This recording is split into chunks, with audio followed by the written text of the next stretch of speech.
Guys, ഇന്ന് ഗോവയിൽ ഒന്നാമത്തെ ദിവസമാണ്. നമ്മൾ ആദ്യം തന്നെ നോർത്ത് ഗോവയിലോട്ടാണ് പോണത്. അവിടെ അഗോഡ ഫോർട്ട് കാണാൻ പോകാമെന്ന് കരുതി. അപ്പം ഈ പാലത്തിൻ്റെ മേലിൽ കൂടി പോണപ്പോഴാടാ വേറെ ഏതോ ഒരു രാജ്യത്ത് ചെന്ന പോലത്തെ ഒരു ഫീലാണ്. എന്നിട്ട് ഇതേ ടിക്കറ്റ് എടുത്തുകൊണ്ട് നമ്മൾ മേളിലേക്ക് കയറാൻ വേണ്ടി പോകണേണ്. ഭയങ്കര പൊരിഞ്ഞ വെയിലാണ്, കയ്യും കാലും നിന്നങ്ങോട്ട് പൊള്ളണേണ്.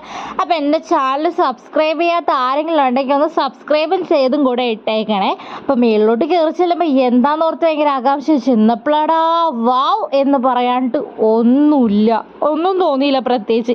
പിന്നെ അതേ പുരാതനമായ ഈ സാധനങ്ങളെ കണ്ടിട്ട് അങ്ങോട്ട് ഇറങ്ങി ഒരു ഉപ്പ് സോഡ കുടിക്കാൻ തെറ്റിയപ്പോഴാണ് ദേണ്ടതിന് 80 രൂപ, വെള്ളം കുപ്പിക്കാണെങ്കിലും 30 രൂപ. ഇവിടെ എല്ലാ സാധനത്തിനും എന്തൊരു കോസ്റ്റ്ലിയാ. എന്നിട്ട് നമ്മളിതേ ബാഗ ബീച്ചിലേക്ക് വന്നേക്കുന്നത്. ഇവിടെ നല്ല രസമുണ്ട്. കുറച്ച് നേരം വെള്ളത്തിലേക്ക് കളിച്ച് ആ വീഡിയോസ് ഒന്നും എടുക്കാനൊന്നും പറ്റില്ല. എന്നിട്ട് ഇത് തിരിച്ചു പോകുമ്പോൾ ഈ പാലത്തേക്ക് കൂടി സൺസെറ്റ് കാണാനിട്ട് അടിപൊളിയാണ് കേട്ടോ. നല്ല സൂപ്പറാണ്, നല്ല റോഡും കാര്യങ്ങളാണ് ഇവിടുത്തെ. നമ്മളുടെ ഇവിടുത്തെ കേരളത്തിലെ പോലെ അല്ല.